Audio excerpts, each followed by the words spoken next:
Boa noite a todas e todos, tertulianos que nos acompanham. Estamos no ar mais uma vez para conversarmos sobre educação, tecnologia, né? Temos convidados muito especiais hoje, pessoas que compreendem bastante, têm bastante a acrescentar aqui juntamente conosco. Temos a Daniele Oliveira Inomata, certo? Temos também o nosso querido Daniel Martins, né? Hoje vamos conversar com Daniel Martins e Daniele sobre muitas coisas, né? Entre essas coisas estão no nosso escopo a educação, sobretudo, né? A questão da biblioteca no ensino contemporâneo também, tá? Eu vou passar a palavra neste momento a Daniele e ao Daniel, né? Para eles se apresentarem com aquela perguntinha que costumamos fazer no começo, que é uma pergunta bastante existencial, né? Muitas vezes complexa e às vezes sem resposta, inclusive, né? Sintam-se à vontade, inclusive, para não respondê-la se assim desejarem, né? Daniela, quem é Daniela? E Daniel, quem é Daniel? Quase uma dupla, né? Sim. Daniela e Daniel. Bom, essa é uma pergunta terapêutica. Quem é você? Bom, eu sou formada, né, em biblioteconomia, por isso estou aqui, né, para discutir um pouco essa questão da biblioteca, né? Embora eu tenha o convite, né, foi para discutir biblioteca, né? Eu tenho uma formação na ciência da informação, né, uma formação que expande as fronteiras da biblioteca, né? Eu fui estudar empresas de base tecnológica, né? Como essas empresas, né, produzem informação, o que essas informações geram, né? Então, eu tenho aí e também tenho essa paixão, né, pela educação, porque sou professora, né? Estou como professora na Universidade Federal do Amazonas. Aí, além disso, né, quem sou eu, né? Sou uma pessoa, como a gente conversou nos bastidores, né? Gosto de corrida, né? Gosto de gatos, cachorros, né? Então, sou um pouquinho disso, né? E ao decorrer do programa, a gente também vai conhecer mais dessas pessoas, né? Então, é isso.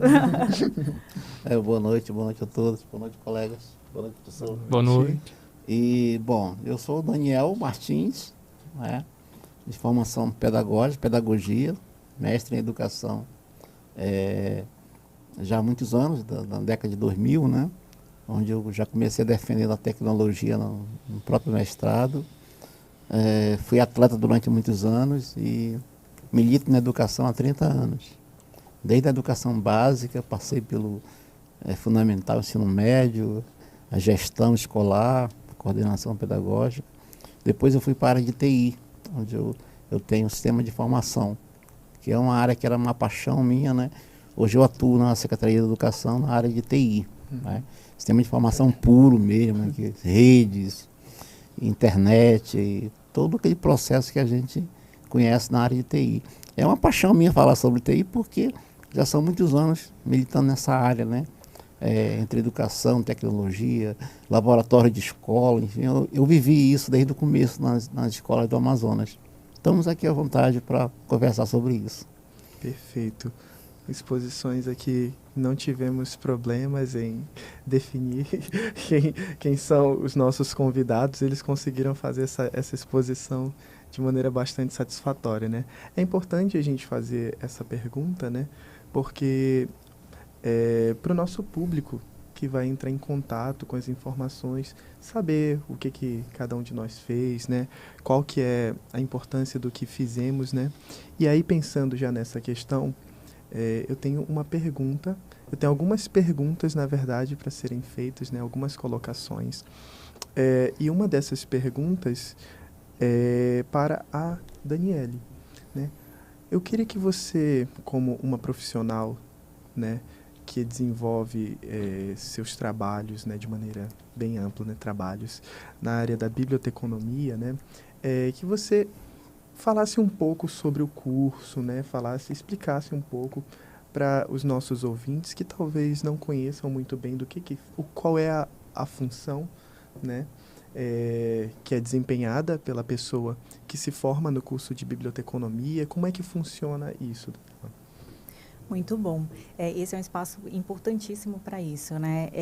O bibliotecário, a pessoa bibliotecária, né? O nome está muito relacionado a bibliotecas, mas a gente rompe essas barreiras, né? É preciso desinstitucionalizar a figura do bibliotecário, né? Ele vai além das bibliotecas, né? Embora tradicionalmente é um espaço de atuação desse profissional.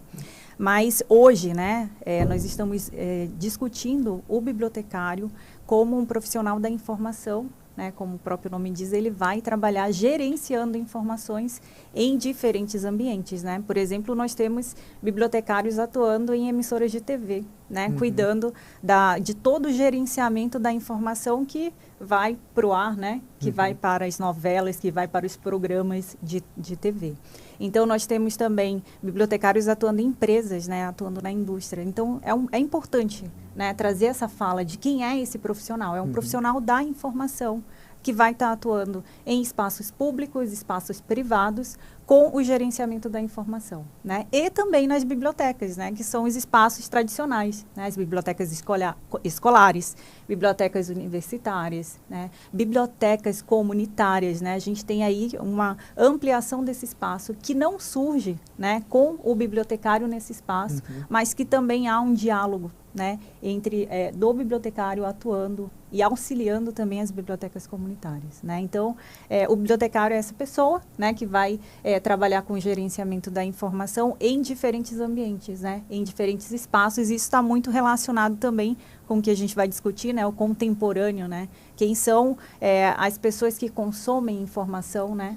Quem são as pessoas que buscam, né, que aprendem, né? Então, o bibliotecário precisa, né, acompanhar essas mudanças, né, contemporâneas, essas mudanças tecnológicas, né? O professor Daniel vem falar de tecnologia, né, falando aí dessa atuação dele. Quem são essas pessoas, né, o que elas querem, quais são os espaços, os novos espaços, né? E a gente tem aí um super desafio, né, para a pessoa bibliotecária atuar nesses diferentes, né, ambientes. Perfeito, né? Assim, eu acho que a gente teve uma boa visão e, sobretudo, uma visão que ela está muito mais atualizada, né? Já que, né, muitas vezes, quando se falava em bibliotecário, né, essa ideia está intimamente no imaginário popular atrelada, né, à biblioteca, né? Aquele espaço que muitas vezes, por uma tradição ou por uma cultura muito complexa, né, acaba sendo inacessível, então as pessoas acabam tendo aquele distanciamento, mas não. Assim, quando você traz essa concepção, né, de que é uma pessoa que trata de dados, são informações, né, isso é o trabalho do bibliotecário, né, então a gente já tem uma aproximação um pouco maior, né, com essa questão que você vem trazendo. E falando também sobre, já que mencionamos a tecnologia, né, temos aqui uma pessoa que trabalha com o desenvolvimento da tecnologia também na SEDUC, né, o professor Daniel também, né. Professor Daniel, como é que funciona o trabalho desse gerenciamento, né, que você trouxe para nós, que é a sua área de atuação, trabalhando com a tecnologia da informação? Como é que você desenvolve isso? Bom, nós temos uma equipe muito grande, né? Grande em termos de abrangência, mas pequena em termos de pessoas. O departamento é o DETIM, que ele gerencia toda a educação no Amazonas em termos de tecnologia. DETIM? DETIM é Departamento de Informações. Tá. DETIM, né? E de lá nós temos a visão geral da tecnologia nas escolas do Amazonas. Estou falando em termos de SEDUC, né? São 637 escolas. Eita. Aí a primeira pergunta que sempre me fazem, professor, os alunos têm acesso a essa internet, que a tecnologia, num ponto geral, ela se vai para a internet, né? Quando fala em tecnologia, não tem internet ou não? É complexo, como você fala, é complexo esse processo. Nem toda escola que tem internet, ela tem tecnologia para aluno. É um grande vácuo que a gente tem, né? Então, o que é que nós fazemos? Nós damos acesso à internet em termos de sistema para gerenciar sistema. Que é isso? Nós trabalhamos com diário digital hoje no estado e CIGEAM, que gerencia a nota, gerencia a sua vida. Se a senhora for lá no CIGEAM hoje, eu posso acessar a sua vida escolar todinha no estado. Eu tenho como acessar, saber quando a senhora entrou e quando a senhora saiu. Ensino médio, né? Isso não quer dizer que é tão lindo assim, porque hoje o governo federal tem alguns programas, Escola Conectada, que ele fornece internet para a escola. Ele vai lá, instala um link, mas normalmente a escola não tem suporte para dar prosseguimento a esse link. Eu tenho encontrado em muitas escolas links que foi dado pelo governo federal, ainda do governo passado, estava só um link lá. O diretor me pergunta, eu vou fazer o que com isso? Porque uma coisa é chegar fibra na escola, a outra coisa é dar prosseguimento para que o aluno tenha acesso a isso. Chama-se laboratórios. Ali na década de 90, 99, 98, quando começou o laboratório, né? O laboratório foi o grande nicho para todos. Era o sonho, né? Mas, na verdade, o laboratório, muitas vezes, ele partiu do princípio de que a gente não tinha um professor preparado para a tecnologia. Como seguimos, depois de 30 anos, quase 20 anos, esse mesmo processo. Como usar esse mecanismo na biblioteca? É o grande sonho, né? Digitalizar a biblioteca. Mas eu preciso de computadores nas bibliotecas. E a biblioteca, a professora sabe muito bem que ela, com a chegada da tecnologia, ela ficou meio obsoleta. Ela já era difícil de acesso, né? Pela prática cultural de o aluno ir na biblioteca. Né? Lá na década de 80, a gente ia para a biblioteca para copiar. A Barça, Mirador, correto? Aí veio o Google, ele matou um pouco isso. Ele não precisa mais na biblioteca para copiar. Através do Google ele tem esse acesso. Mas aí volta-se para a questão pedagógica. A biblioteca existe. Nós temos escolas com a melhor biblioteca do mundo aqui no Amazonas hoje. Os melhores clássicos do mundo estão na biblioteca. A questão é a cultura de acesso a isso, que a gente não tem. Ficou para trás, né? Atropelada pela tecnologia. Só que a tecnologia chegou e ela não deu suporte a isso. Deveria ter dado, né? Mas ficou muito vazio ao longo do tempo. Como é que a gente aliar tecnologia e biblioteca, que é o seu nicho de trabalho, né? Então, hoje a biblioteca, ela ficou... É tipo a sala de vídeo, por exemplo. Vocês lembram da sala de vídeo, né? A videoteca, que ficou também esquecida e hoje acabou. A biblioteca, eu digo assim, que ela é muito resistente. Ela continua resistindo, a biblioteca, né? Porque tem um que vai lá, lê alguma coisa, lê uma obra, mas a questão não está na biblioteca. Está de como o planejamento pedagógico vê isso. Porque se você vai lá para a década de 80, eu era obrigado no primeiro ano, ensino médio, a ler pelo menos 3 livros durante o ano. Aí acho que aqui está o grande X, né, da questão, professor, que eu vejo o seguinte, que eu na minha prática de professor, né, que eu sou da CEMED, né, já fui da SEDUC, já estive na UFAM como substituto, e em todos esses nichos, eu vejo que o grande problema é alunos que não conseguem ler realmente, ler de verdade, que são analfabetos funcionais em muitos casos, e alguns que não conseguem, nem isso eles atingiram. Eu tinha um aluno que ele fazia uma letrinha assim ilegível, era quase um rabisco. Depois eu descobri que ele fazia assim porque ele não sabia escrever, nem ler, né? E ele tinha muita vergonha, e a escola não tinha uma forma de lidar com isso, assim, uma aula em outro horário, né, para lidar com um aluno de nono ano, que não sabe ler e escrever. Aí acontece o quê? Às vezes a escola, né, nas que tem assim a tecnologia voltada para o aluno, como que o cara que não sabe ler e escrever, né, já que assim a forma de pesquisar, tanto no livro quanto na internet, através das palavras, né? A pessoa precisa conhecer. E a pessoa não conhece. E acontece muitas vezes que tudo é voltado... existe todo um discurso, né?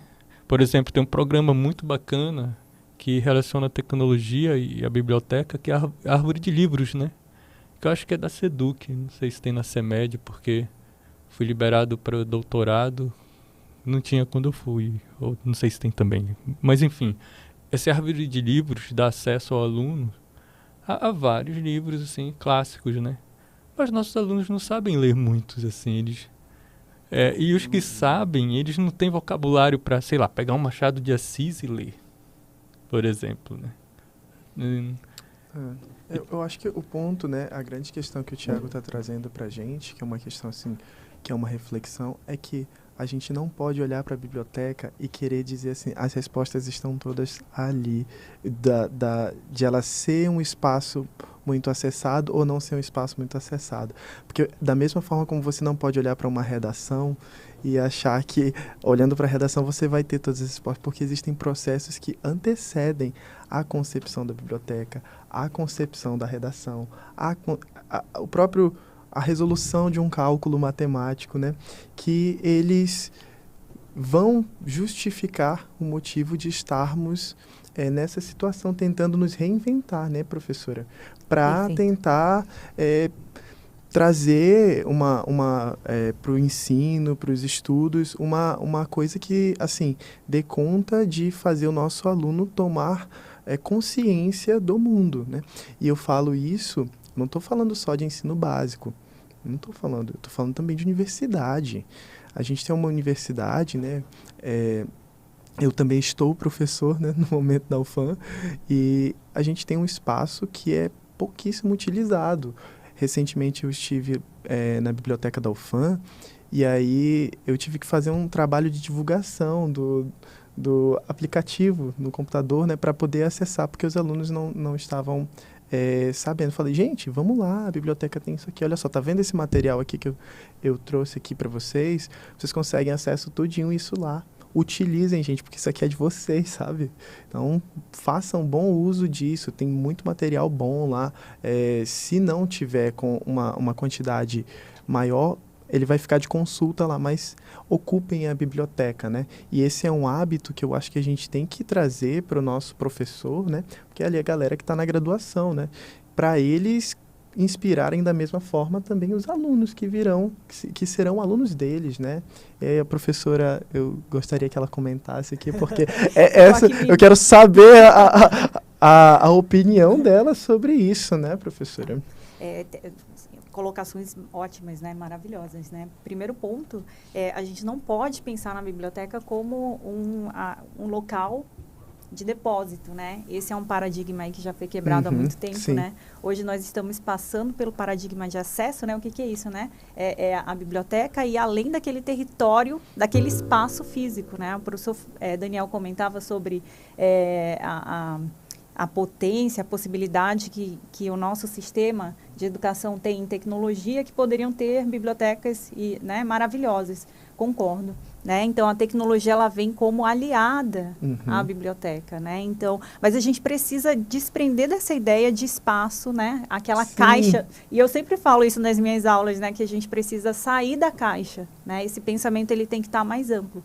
A biblioteca não pode ser vista como um espaço de estoque de livros, né? E nem de livros digitais, né? Ela é muito mais do que isso, ela tem que permitir o acesso à informação em diferentes suportes, né? Pessoas compõem o acervo da biblioteca contemporânea, né? Sites que não estão sob domínio da biblioteca compõem o acervo da biblioteca contemporânea, né? Então, quando a gente pensa na escola, né, qual é a visão que a escola tem da biblioteca? Será que a biblioteca é aquele espaço que vai ficar por uma sala de vídeo? A biblioteca não é isso. Sim, não, né? não é. Então, está muito relacionado à forma como você enxerga a biblioteca, como a nossa sociedade enxerga a biblioteca, né? O bibliotecário, o livro, a leitura, né? A escrita, né? Como colocou né, como foi colocado, né? Então, ela precisa ser um espaço de educação, ela tem que ser um espaço de acolhimento, ela tem que ser um espaço para a criatividade, né? Eu estava revisando algumas anotações, né? Porque também eu ministro disciplinas de serviço de referência, né? O que é o serviço de referência? É aquele atendimento ali, né? Quando o usuário, ou se quem é o usuário, a pessoa que busca a biblioteca, né? Que busca informação na biblioteca, né? Então, eu ministro essa disciplina, né? Então, a gente trata da questão de serviços, né? A biblioteca é uma prestadora de serviços. E quando você coloca isso, né? A biblioteca é uma prestadora de serviços. Então, ela precisa gerenciar. Se você está ofertando um serviço, você tem que entender quem é o teu cliente, né? Quem é a pessoa que vai consumir aquele serviço, né? Como que ela consome, como que ela aprende, né? Muitas vezes a escrita é difícil, mas, de repente, ela pode ter um acervo de vídeo, uma informação audiovisual para alcançar essas pessoas, né? Uma biblioteca escolar, ela tem que estar integrada a todo o planejamento estratégico, o plano pedagógico da escola. Senão é óbvio que ela não vai fazer sentido. Sim, porque né? Tem coisas acontecendo antes que não possibilitam para que ela seja vista como um local acessível. Né? Exatamente. Né? Então, qual é a visão que nós temos de biblioteca? Como que a nossa sociedade enxerga? Né? Mas acho que nem é só o aluno, né? Não. Professor também. Professor também. Às vezes ele tem muita dificuldade, assim... Desculpem os colegas que estão assistindo, né?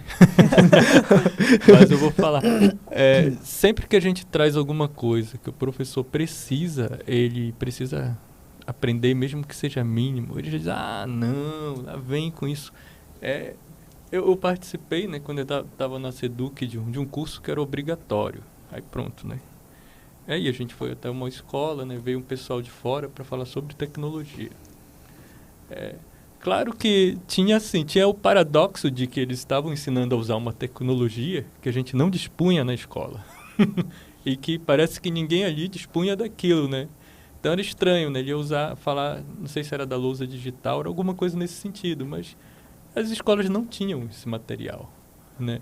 Então ficou uma coisa estranha. Aí acabou lá pela metade da fala, né, dos colegas que vieram ministrar o curso, que ficou uma coisa, virou-se um muro das lamentações, porque começou a dizer, a gente não tem essas coisas, né? O governo, né, depois vai dizer que capacitou a gente, mas ninguém aqui aprendeu a fazer, e acaba se tornando assim, parece que os governos municipais, principalmente, têm muita dificuldade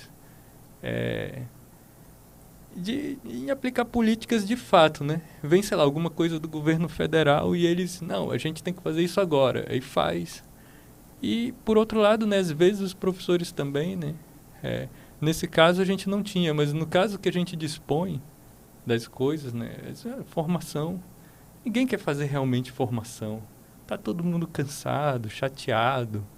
Aí acaba se tornando uma coisa assim, de que mesmo as capacitações, elas são difíceis de serem apreendidas, né? Eu acho que a gente tinha que ir eu não sei nem como nomear isso, mas é como se a escola ela tivesse causado assim, uma certa ojeriza em alunos, em professores, em sociedade. Né? A sociedade também não quer mais assim... A sociedade não quer entender, né? Não quer colaborar. Eu fico me perguntando, né? O que a gente poderia fazer, né, no sentido de acesso à informação, né, para transformar, sei lá, porque todo mundo diz, a garotada, sei lá, o celular, dá um celular, o cara começa a mexer, eles mexem, mas eles só mexem para rede social. Se vamos falar assim, não, vamos usar um Excel. Esses meninos não sabem usar Excel, nem querem saber. Se a gente for usar, não, vamos formatar um texto. Kevin sabe, aluno chega na universidade sem saber formatar minimamente um texto, né? Formatar de forma simples, né? Poxa, o cara usou tecnologia a vida inteira, nasceu com ela, a gente não. Mas eles não conseguem se interessar por utilizar das maneiras. Agora não, se for para falar de rede social, aí são todos conectados. Professor, eu tenho era justamente o senhor que eu queria perguntar mesmo, porque o senhor falou que desde 2002, quando o senhor retornou ao Amazonas, né? O senhor entrou em contato com a UEA, foi isso? Eu fui para Quando o senhor voltou. Isso, né? E aí o senhor disse que teve várias lutas no sentido de trabalhar a questão da tecnologia, né? E aí o que o Thiago falou me fez pensar nisso, né? Assim, até historicamente, professora quer dizer que eu continuo defendendo a biblioteca. Eu era tipo rato de biblioteca, né? Gostava de ler muito, né? Se você pega o histórico, você tem, na década de 80, a biblioteca era teu único, era a tua única comunicação com o mundo, era a biblioteca. O mundo dos saberes, né? Era a biblioteca, né? E aí já na década de 90, ela começa a entrar os laboratórios de informática, que era o grande boom, né? E não tinha nem internet ainda. O laboratório chegou, sempre essas políticas vêm de cima para baixo, sabe disso, né? A automação Sempre, das bibliotecas, né? Automação de cima para baixo. Primeiro erro, não preparar o docente para usar essas tecnologias. Então, o laboratório eu chamava de grande oráculo. Ali em 80, quando eu comecei a montar laboratórios, e eu estava nesse processo já na SEDUC, eu chamava de um grande oráculo, porque o gestor trancava o laboratório, não deixava ninguém entrar, porque senão o menino ia quebrar a máquina. Isso é um clássico. É o clássico, né? Para a gente poder chegar hoje aqui e criticar alguma coisa. Você tem que ter o histórico, senão não vai. Tá. Aí passa aqueles 10 anos, dos anos 90 para os anos 2000, né? Quando a internet chega, vai chegando devagar, mesmo assim continuava precária na escola. E aí, no final da década de 2000, os laboratórios foram sucateados. Eram os primeiros computadores da cabeçona branca, que não funcionava mais, e a tecnologia ela correu, que você não tinha mais como acompanhar. A escola não acompanhou a tecnologia. Então, os treinamentos, como a gente fala, ficaram para trás. O professor não foi preparado para usar tecnologia. A gente sabe disso, pode me bater do jeito que quiser aí, mas sabe disso. Os próprios técnicos gerais hoje sabem que o professor não foi preparado. E vocês que chegaram depois de mim, não viram isso, mas ele não foi preparado. Não havia treinamento. Eu estava na sala de aula. Pois é, né? A gente estava nos laboratórios sucateados. Pois é. Inclusive da UFAM. Que a própria UFAM lá em 2000 ali, quando eu saí da UFAM, o nosso sonho era a biblioteca. E a Xerox, né? Claro, né? Não sei se você não da Xerox. Xerox era nosso sonho maior, né? Era o nosso acesso ao mundo teórico, era a biblioteca.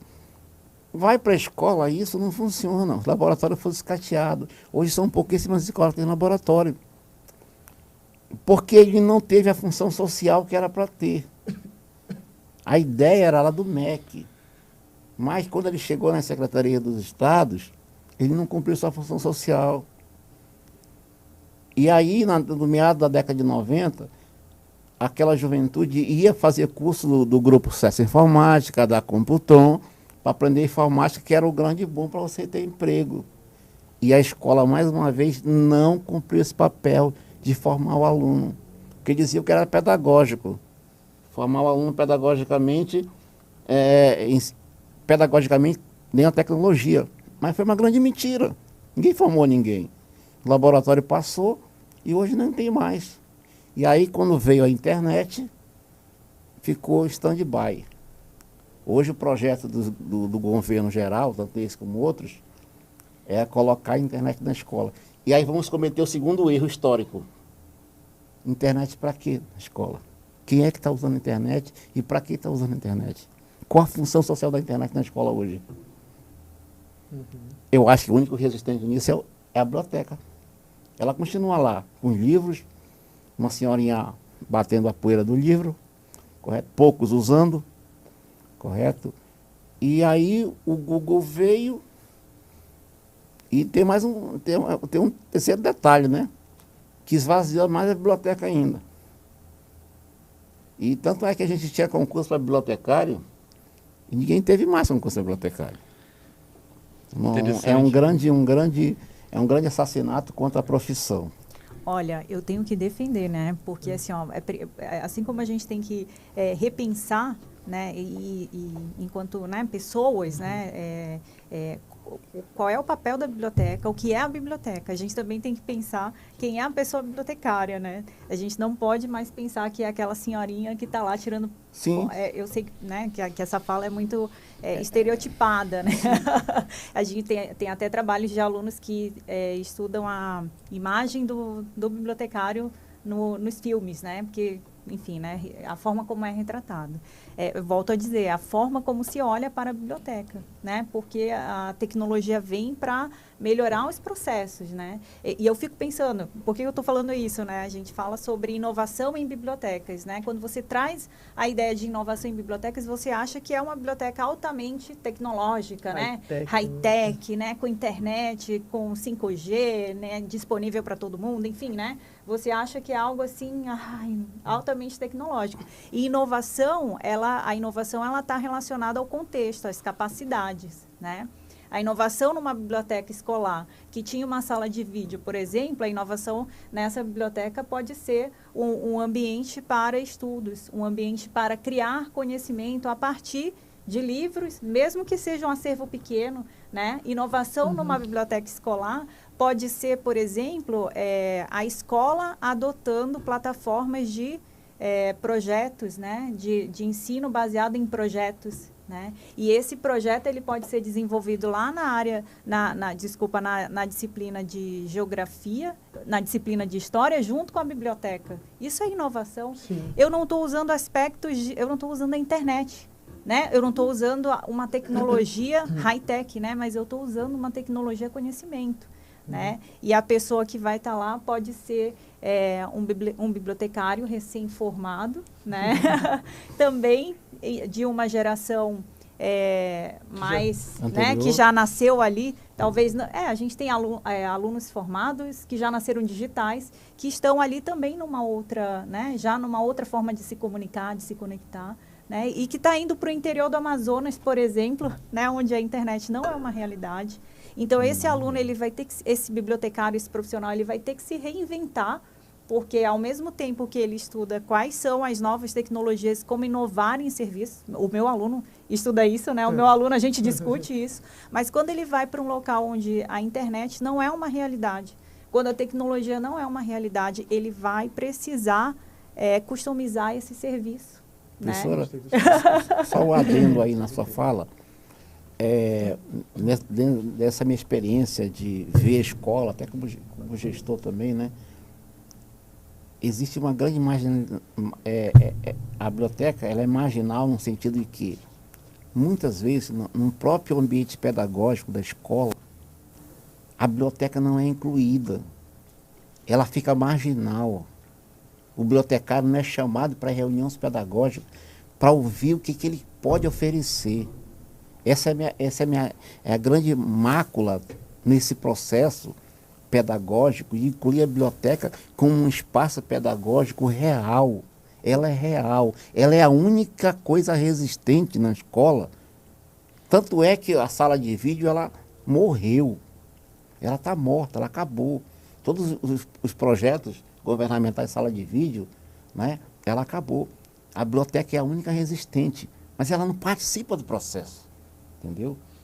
Eu acho assim, né? Vamos agora, porque eu estou com duas pessoas especialistas aqui, então eu não posso muito mais que achar, né? Eu vou contar uma experiência, né? Eu acho que, assim, o que a professora traz para a gente é que essas preocupações no que dizem respeito à formação, elas já estão... providências já são tomadas, né?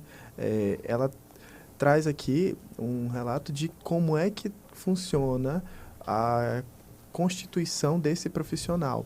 Só que a gente não consegue somente olhar para a biblioteca e entender esse processo. Existe todo um histórico, né, que nos aponta para uma situação que vai indicar para essa ausência dos alunos. Vou contar uma experiência minha. Na época que eu estava na graduação ainda, fazia PIBID, né? E aí eu desenvolvi trabalhos numa escola que fica ali no São Geraldo, né? Não vou falar o nome, mas aí vocês delimitam aí mais ou menos umas 2, 3 ali só, né? Vicente Teles. Eita! Aí o que acontecia? O profissional, né? O bibliotecário que tínhamos lá era um bibliotecário que ele era remanejado, mas ele não era bibliotecário de formação. Então, ele não era bibliotecário. Né? Pois é. Era uma pessoa que foi alocada na biblioteca. Né? Não tinha formação de bibliotecário. Aí a gente já vê que não tínhamos uma preocupação muito grande com quem estaria ocupando aquele posto. Né? Segundo, quando os alunos tentavam acessar, né, o espaço, tinha bastante aluno com bastante interesse em fazer. Eu sei disso porque eu era professor desses alunos. Né? Só que como na época eu desenvolvi um programa de extensão, né, um programa de formação à docência, eu não poderia assumir de forma integral aquela responsabilidade de estar com os alunos ali, né? Infelizmente, né? Mas e aí a gente viu uma resistência ao acesso que era uma coisa assim, eu ficava pensando, meu Deus, eles querem entrar para ler. E era assim, eram os melhores alunos que tínhamos na escola, né? E aí não conseguiam. Não conseguia. Aí chegava lá, aí a pessoa estava em cima e aí tirava e dizia não, e era extremamente bruto. Eu ficava, como é que essas crianças vão gostar de biblioteca se a pessoa que está ali não tem formação para isso? E pior, tá? Para mim isso é pior, não tem boa vontade. É uma visão distorcida, né, do que é a biblioteca. Mesmo em instituições, né, onde você tem ideia... Bibliotecas universitárias, vou colocar dessa forma, né? Que você tem a ideia de que é uma biblioteca que está mais, né? Já está mais à frente, né? Já está mais desenvolvida, vamos colocar dessa forma, né? Ainda nesses espaços, você tem ali o silêncio como um elemento que, né? As pessoas têm que manter silêncio na biblioteca. Por quê? Porque a biblioteca, por que isso, né? A biblioteca é um espaço onde as pessoas se reúnem para criar conhecimento, discutir, debater. Silêncio vai ter lá no espaço para estudos individuais. Né? Sim. Não é verdade? É contradição. Ou é contradição, ou você coloca, recentemente eu visitei a biblioteca da UNB, da Universidade de Brasília, né? E lá eu achei um barato, né? Uma biblioteca muito grande, né? Muito lotada, cheia de usuários, mas você sabia exatamente onde você podia falar mais alto, falar mais baixo, falar moderado. Então, as pessoas têm que falar, elas têm que se comunicar, elas têm que perguntar, elas têm que trocar. A biblioteca ela tem que ser um espaço cultural, um espaço de trocas. A biblioteca pode ser como a biblioteca da Estadual de Santa Catarina, né? Que eles levaram, fizeram, como fala? Concursos, né? De música junto à biblioteca. Né? A biblioteca tem que ser isso, espaço né? dinâmico. O espaço dinâmico, né? Um espaço onde a comunidade se sente parte, a comunidade traz as suas demandas, né? E isso é uma biblioteca inovadora, né? Olha, eu não estou trazendo a tecnologia, a internet, nada high-tech, né?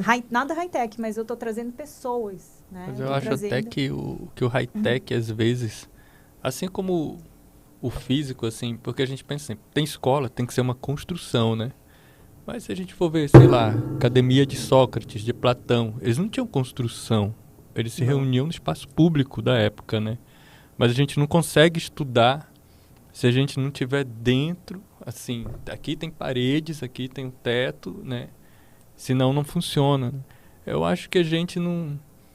Eu acho que tudo isso vem também, né? Porque existem verbas destinadas, né? E não estou falando de um prefeito X ou Y, né? Mas a gente sabe que os políticos nunca vão abrir mão dessas verbas, né? Porque se está fazendo escola sem precisar de parede, então para que vai ter essa verba? Mas eu acho que a gente poderia repensar a forma como a gente lida com o aprendizado, né? E assim, eu estou falando isso, né? Mas eu sou super a favor da internet, das tecnologias, das inovações nas bibliotecas, né? Mas é para a gente repensar o que é inovação em serviços, né? O que é tecnologia. E aí eu lembrei, você falou da experiência, né, Kevin? E eu conto a experiência que nós tivemos no início do ano, nós, junto com o Centro Acadêmico de Biblioteconomia, né, nós fizemos uma intervenção na biblioteca pública e nós levamos a Biblioteca Viva, né? O que é a Biblioteca Viva? É uma biblioteca humana, onde você chama pessoas, essas pessoas, elas trazem as suas histórias e é como se elas fossem um livro, né, que vai ser lido, né? Então você empresta aquele livro, leva para uma sala, aquela pessoa conta a sua história, né? Um pouco do que a gente está fazendo isso, né? Contando uma história, né? E foi assim um sucesso, sabe? As pessoas, foi num sábado na biblioteca pública, uma experiência super legal, né? Então as pessoas eram livres e nós trouxemos diferentes histórias, né? A atuação profissional numa escola, né?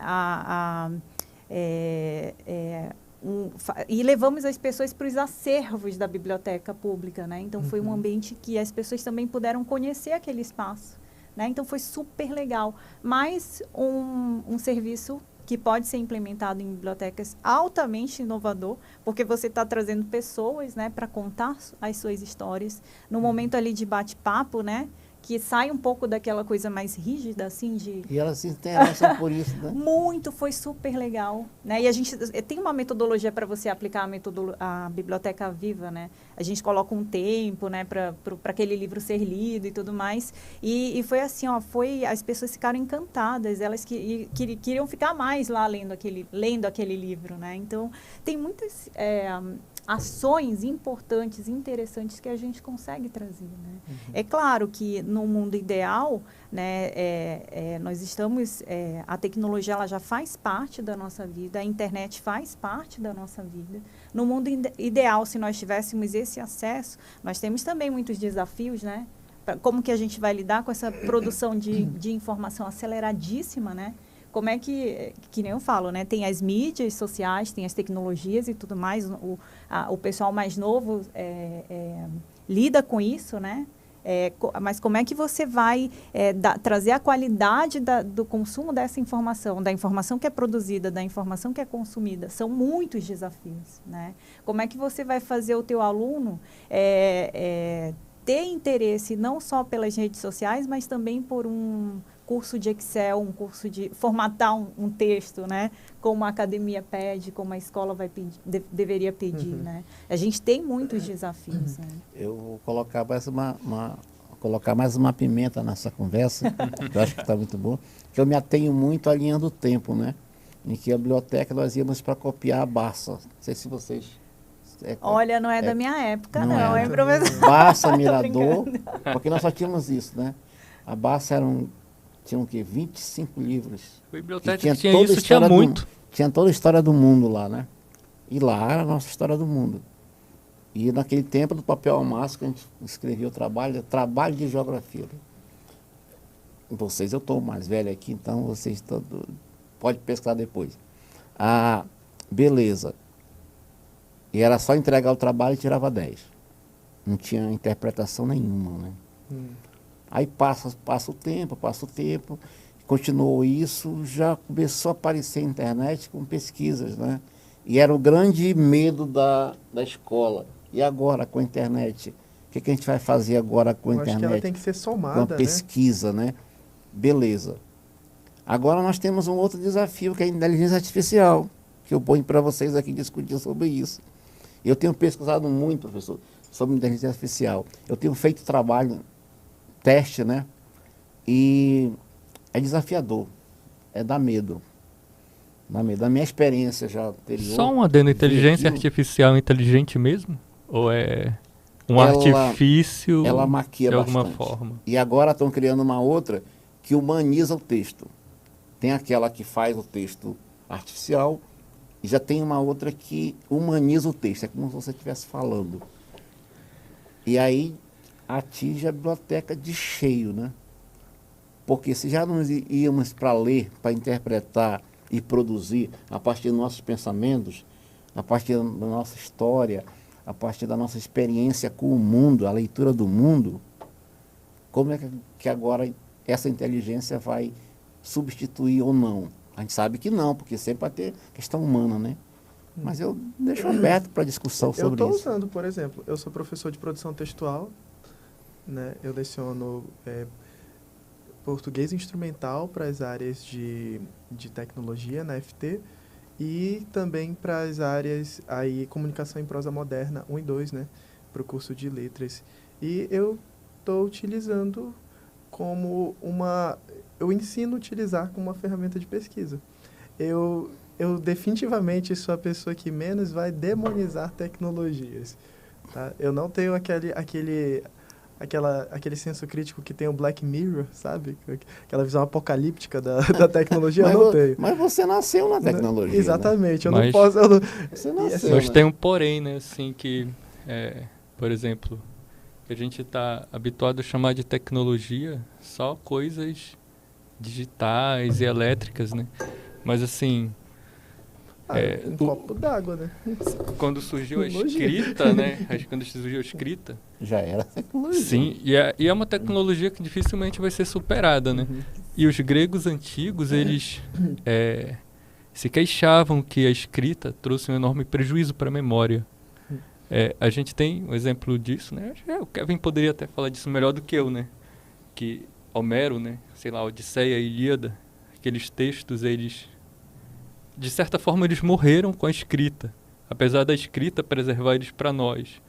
Porque antes eles eram cantados e cada cantor contava de um jeito a história. Ela não acabava sempre daquele jeito como a gente conhece, que a gente acha, porque, né, sei lá, Ulisses voltou para casa porque Troia perdeu a guerra. Não, mas essas são formas em que os textos se cristalizaram e ali eles pararam, eles se tornaram uma coisa que está na página, né?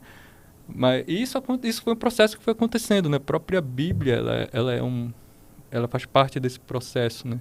Onde os hebreus tinham sua tradição oral, depois sentiram a necessidade de escrever, né? Aí aí os séculos vão passando, né? No século XV, eu acho essa história assim, ela um pouco emblemática, né? O Gutenberg, ele inventou a imprensa, né? Mas antes da imprensa, tinham os copistas.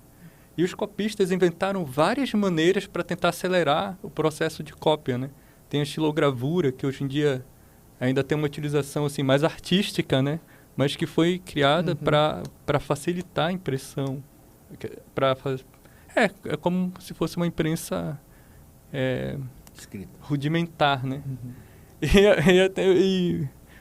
Eu estudo alguns filósofos alemães, né? Tinha o que é o Abade Tritemius, que ele... quando ele assumiu uma abadia, né? Essa abadia tinha uma biblioteca.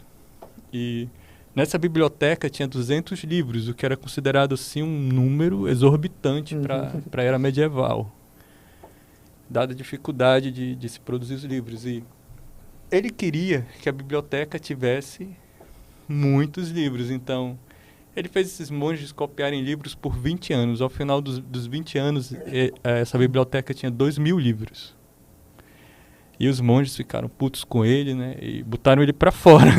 Foram se queixar pro bispo. Olha, esse cara aqui vai matar gente de copiar. A gente não aguenta mais.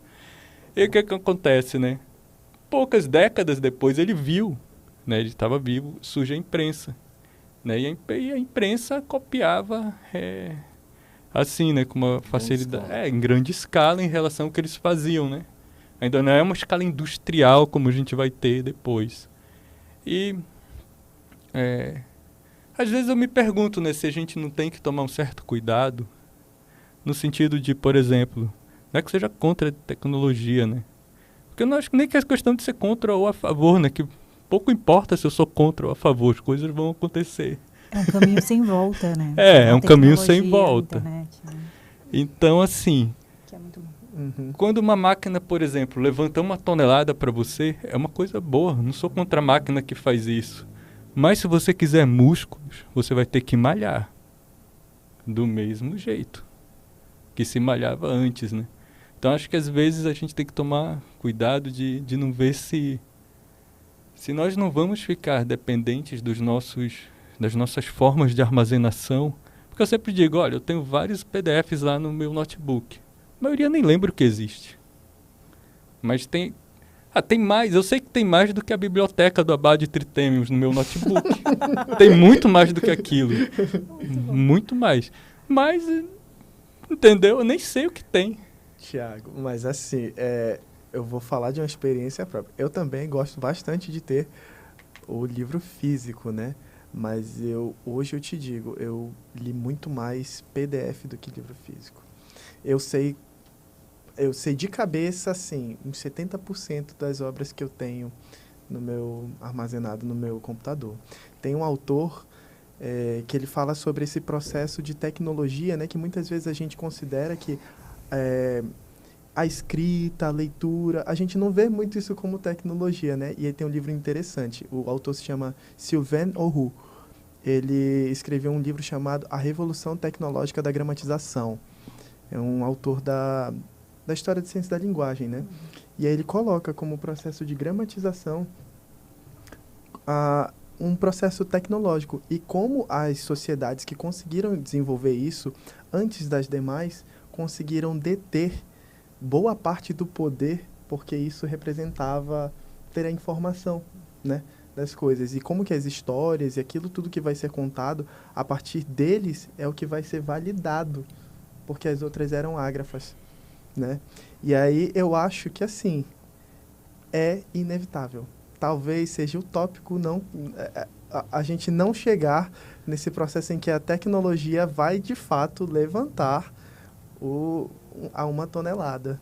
Não, mas a gente já chegou, né, a isso. Só que eu digo assim, eu acho que agora o fato de ser inevitável, a gente tem que produzir a crítica mesmo assim, né? Porque olha só, eu estou escrevendo um texto, aí eu usei a palavra inexorável, o computador disse assim para mim: considere usar uma palavra mais fácil. Eu disse: vai te lascar, meu irmão. Tu não vai ser coautor com o meu texto, não. Mas vocês percebem, se eu for seguir o computador, ele vai jogar para baixo a qualidade do meu texto. Digo assim. Linear. Ele vai pela parte maior. Aí, às vezes, eu coloco uma expressão que ele desconhece e digo: cara, eu não tenho culpa se tu desconhece. Tira esse vermelho aí que tu marcou porque tá certo. E às vezes eu não sei. Eu não acho que a inteligência artificial esteja nesse nível, mas será que ela pode chegar num nível em que nós vamos ficar mais, assim, preguiçosos para pensar? Porque tem quem pense por nós, né? Eu acho que a gente deve refletir. Será que nós já não estamos? A minha preocupação é essa mesmo, essa economia do pensar. Pegar a tua fala do poder, você tem o poder da comunicação, da escrita e tal. Você quer ver isso, você vê aquele livro, o filme Livro de Eli. Uhum. Assiste aquele filme lá. O que o poder, por exemplo, porque ele escondeu a Bíblia, né, cara? O cara tinha na cabeça, o mundo acabou e tinha na cabeça. Ali dá uma dimensão de que o poder, esse poder que nós temos de ter o controle do conhecimento, e que ele não se esvazia na própria tecnologia. E olha que eu sou de tecnologia há 30 anos, mas eu não vejo ela como um fim último, enquanto houver humanos. Porque mesmo as inteligências artificiais são feitas por pessoas. Mas sabe por quê? Assim, tem uma coisa que... Acho engraçado isso, né? Porque isso é meio que a minha seara. E assim, Goethe, né, ele escreveu um livro chamado Fausto, né? Esse livro é sobre isso. Só que ninguém entende dessa forma, né? As pessoas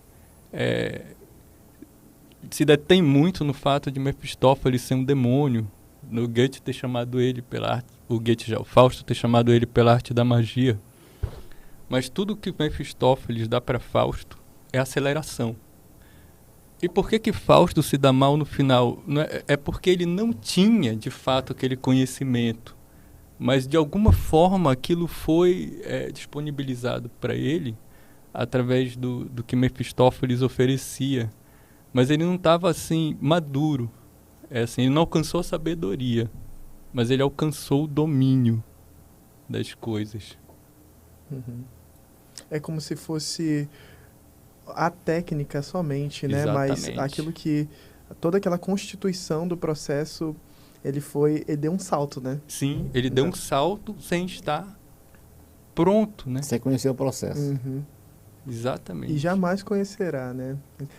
Professora, o que a senhora tem para falar sobre isso conosco? São muitos desafios, né? A gente também, como professor, né? Como professora, a gente sempre tem essa questão da inteligência artificial como produtora de textos, né? como é que isso vai chegar para a gente, né? Para quem e como é que é o pensar desses meninos, né? Desses alunos e dessas alunas, né? A minha preocupação evidente é a economia do pensar, né? Mas isso vai ser uma conta que também vai chegar no mundo do trabalho daqui a pouco, né? Que vai chegar na tomada de decisão. A gente está falando da inteligência artificial, mas tem também como o professor Daniel colocou, né? Vou colocar uma pimenta aqui, né? A gente também tem outra questão, né? A disseminação de informações falsas em mídias sociais, né? Em aplicativos. Então, tudo isso para colocar que a gente tem muitos desafios que são que partem de fenômenos informacionais, né, do mundo contemporâneo, né, que é a inteligência artificial, é a produção do que a gente chama de fake news, né, de informações falsas, né. A gente discute na ciência da informação, né, que é a grande área ali onde está a biblioteconomia, onde está a arquivologia, a museologia, né, e outras áreas, né, a gente discute a pós-verdade, né. Mais um elemento aí. O que é a pós-verdade? É uma verdade que foi deslocada do seu contexto, né? E ela passa a ser uma pós-verdade. Portanto, aquilo não é verdade. E a gente está cheio disso, né? No nosso cotidiano. Né? Então, como é que a gente vai atacar esse grande problema que a gente tem, junto com a inteligência artificial, né? Que é capaz de produzir uma informação com fundamentos, argumentos, que chega uma hora que você vai fazer o quê? Como você checa o fato, a verdade daquela informação, já que ela foi tão bem e tem a velocidade da disseminação. E numa velocidade absurda, que ninguém está também muito disposto a ir checar aquela informação. Então, os nossos desafios na educação, né, na biblioteconomia, em letras e em história, o nosso desafio só aumenta, né? Inclusive, professora, recentemente eu testei o ChatGPT. Eu testei, né? Eu peguei o meu trabalho que eu mesmo produzi sobre uma coisa que é assim, bastante específica, né? E aí eu pedi para ele gerar uma informação que dizia a respeito sobre o que eu desenvolvi na minha dissertação.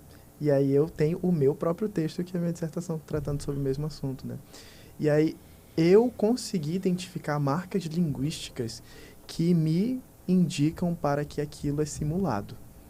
Aquilo passa por um processo de criação que ele é cíclico. Então tem informações que elas retornam de maneira muito artificial. Só que, aí é a questão, eu sou professor de linguística, eu digo assim para os meus alunos, se vocês utilizarem ChatGPT ou qualquer uma dessas ferramentas que vai simular um texto, eu vou ler e eu vou saber. Só que eu sou um professor de linguagem. Agora, para o restante das pessoas, isso vai passar muito batido. Passa porque são questões estilísticas. Também acho que se eu ler, eu vou saber porque, assim, quando está assim, escrito bem demais um texto sobre um assunto complicado demais, eu desconfio que não foi o aluno que escreveu. E não é só isso, Thiago. Se você pegar uma página, eu gosto de usar para os meus alunos o exemplo tem um seriado chamado... eu acho que é Manhunt, que é o que trata sobre o Unabomber. Né? Não sei se vocês conhecem o Unabomber. Né? Unabomber foi eu vou dizer, isso foi do meu tempo. Foi um terrorista, né? Tem toda aquela questão. E o momento em que o Unabomber comete aqueles atos terroristas, ele antecede a criação do que seria chamado de linguística forense, né? Então, até então, não se utilizava linguistas para tentar identificar marcas num texto, né? E aí é justamente o ponto alto, né? O Unabomber justamente é identificado por causa dessas marcas linguísticas que são próprias da escrita humana. Então, você tem vícios... Você tem palavras muito específicas que você usa para determinadas coisas. E quando eu pego um texto desse do ChatGPT, se ele tiver... E quanto maior, mais fácil vai ficando para mim de identificar, né? Eu consigo ver porque essas marcas, elas são muito superficiais, né? Então Muito você não métrica. vê identidade. É muito métrica, elas são muito métricas. Elas seguem alguns padrões que são formulazinhas que você vai vendo, né? Se tivesse como a gente... Teria que ser um momento só para a gente conversar sobre isso, né? Isso, você que é da área percebe mais. Agora, porque eu sou muito curioso, né? Eu sempre fui curioso nessa área. Um amigo meu me pediu para... Daniel, é da Ciranda, inclusive, de Manacapuru. Daniel, pede pro chat fazer uma letra de uma música para Ciranda aí. Aí ele me deu mais ou menos o que ele queria, né? Mais ou menos isso aqui, isso aqui, isso aqui. Você dá uma introdução e ele vai. Deu. Só que ele deu com rimas, né? Aquela de 4, né? Você que é músico sabe disso. Tá, eu disse, não, bicho, eu quero ela sem rimas, eu quero ela tipo Djavan, que não rima. Eu fui, coloquei, ele deu sem rima. Eu disse, bicho, isso é assustador. Assustador. Mas mesmo assim não tem graça. Não é pessoal. Olha, eu até tenho uma experiência também com o ChatGPT, né? Eu ministrei uma disciplina de inteligência competitiva, né? E uma das etapas da inteligência competitiva é exatamente você fazer um levantamento de fontes de informação nas bases de dados, né? E aí eu falei, bom, então já que era a semana do boom, né? Todo mundo só falava no ChatGPT, eu falei, a gente vai usar ele, né? A ideia do trabalho do grupo era que eles criassem um novo produto e para criar esse novo produto eles precisavam identificar os seus concorrentes, né? E aí nós usamos o chat exatamente para mapear os concorrentes. E depois eu fiz, como uma boa educadora, né? Eles irem checar se aqueles sites que o chat deu, se de fato aquelas empresas existiam, né? Entende? Então, por que eu estou falando isso, né? A inteligência artificial veio, chegou, é um desafio e a gente também precisa usar instrumentos ali também para checar, né? Usar a inteligência, mas também que essa inteligência seja explorar mais essa inteligência, né? Gente, chega no final, né? Eu acho que a gente ia precisar de muito mais tempo. Muito Passou muito rápido. Muita coisa para perguntar para vocês. Algumas perguntas. Faz a biblioteca parte 2. Olha aí, ó. Eu também acho.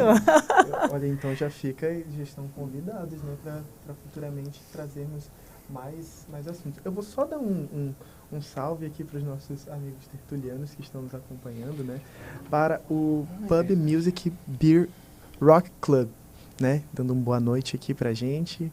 Boa noite. Sintam-se todos abraçados aí com um abraço tertuliano, né? Também ao Edson Ribeiro, que tinha uma pergunta, mas como nós temos tantas questões, acho que deixaremos essa para a próxima, né? Perguntando assim, né, professores, e a educação à distância, como fica no ponto de vista de vocês, já que sabemos da dificuldade com a internet no nosso estado, né? Então, acho que essa é com você, né, Daniel? Né? Então, a gente deixa, né, para uma conversa futura nossa, né? Mas eu vou deixar o espaço agora para vocês dizerem suas palavras finais, né? Sobre o que conversamos aqui também para os nossos espectadores, o que vocês têm para dizer aí, está aberto a vocês. Bom, agradecer, né, esse espaço aqui. A gente começou falando da biblioteca, né, no seu ambiente tradicional e já foi expandindo aí para as tecnologias, né, para inteligência artificial, para pós-verdade. Então, a gente tem muita coisa a discutir, a pensar, né. Sobre a questão do Edson, eu queria só deixar aqui né, a gente pode depois ir lá comentar, né. O professor tem a experiência dele, eu também, além do presencial, da biblioteconomia no presencial, eu também ministro, né, biblioteconomia na educação à distância, né, nós temos a UFAM, tem o curso, então eu posso comentar ali muito bem esses desafios que a gente tem, né, mas assim, voltando, palavras finais, né, pensar no bibliotecário para além das fronteiras da biblioteca, né, e pensar na biblioteca não como aquele espaço reduzido, fechado, né, e que as escolas, né, já que aqui tem, né, o professor Daniel, pensar em como a biblioteca efetivamente pode fazer parte do projeto pedagógico das escolas. Do ambiente pedagógico. E que a biblioteca é potência, né? Eu acho que essa é a minha fala final, né? Agradeço muito, estou muito contente, né, de estar aqui nesse ambiente com vocês, tá? E aí eu acho que tem que ter a dobradinha, né? Tem que ter, né? Tem que ter aí outras temáticas aí para a gente também estar conversando, vai ser né? Perfeito, vai ser perfeito. Legal, muito obrigado pelo convite, ao Valtibar, né, que foi que me convidou. A gente tem uma experiência muito grande em educação e ele é um cara que eu admiro muito. Sobre Edson, eu vou responder tua questão aí também, eu tenho um interesse por isso e obrigado por participar com a gente. Eu fico muito grato e pela experiência de ouvir vocês também, né? A gente aprende muito e a gente, 10% só do que eu poderia falar sobre tecnologias em termos de Estado, a gente pode partilhar isso futuramente aqui, como é que ela está acontecendo nas escolas do Estado, né? Que é por onde eu respondo, né? Mas a gente tem muita experiência para compartilhar.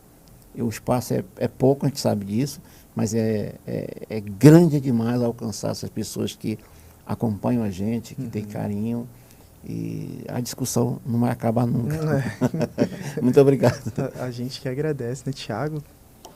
Bom, nós agradecemos, né, a presença de ambos. A gente está sempre aprendendo e agradecemos a presença de quem assistiu, né? Se puder curtir, melhor ainda. E nós ficamos por aqui. Tá certo, pessoal. Também agradeço, né, a Daniele e ao Daniel, né, que tivemos hoje aqui com experiências muito boas, né? Aprendemos bastante, costuma ser assim conosco, né? A gente vem aqui para aprender, né? A gente vem aqui para fazer amigos, né? E aposto que o pessoal também que está em casa, que acompanhou a gente o programa, também aprendeu bastante, né? Teve vários pontos de vista aqui sobre tecnologia, biblioteca, né? Sobre como é que as tecnologias estão acontecendo, né, atualmente e de que maneira, né, que a gente pode tentar aliar um pouco mais, né, o desenvolvimento tão célere, né, aos estudos contribuindo para a educação, né. Agradecemos a presença de todos e todas que nos assistiram, tá? Tenham todos uma boa noite e a gente se encontra na semana que vem no mesmo horário, tá, gente? Tchau, tchau.